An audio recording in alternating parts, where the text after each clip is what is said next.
निवडणूक होणार, कशी होणार हे महत्त्वाचं आहे. कुणाबरोबर होणार हा आताचा विषयच नाही. राज ठाकरेंचे सूचक वक्तव्य.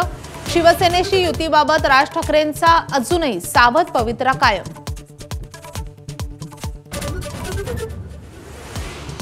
इतके गोंधळलेले विरोधक मी जीवनात पाहिले नाहीत. निवडणूक आयोगावर बोट ठेवणाऱ्या विरोधकांवर मुख्यमंत्र्यांचा निशाणा. तर चूक लक्षात आल्यानं शरद पवार भेटीसाठी गेले नसल्याचाही दावा. मुंबई एसटी बँकेच्या संचालक मंडळाच्या बैठकीत तुफान राडा.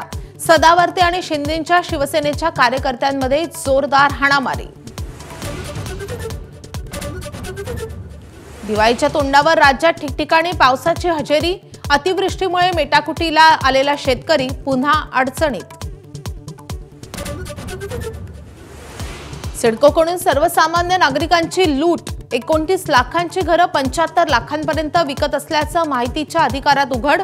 आमदार खासदारांच्या पंचतारांकित गृह प्रकल्पांचे दर सामान्य नागरिकांच्या घरांच्या दरांपेक्षाही कमी.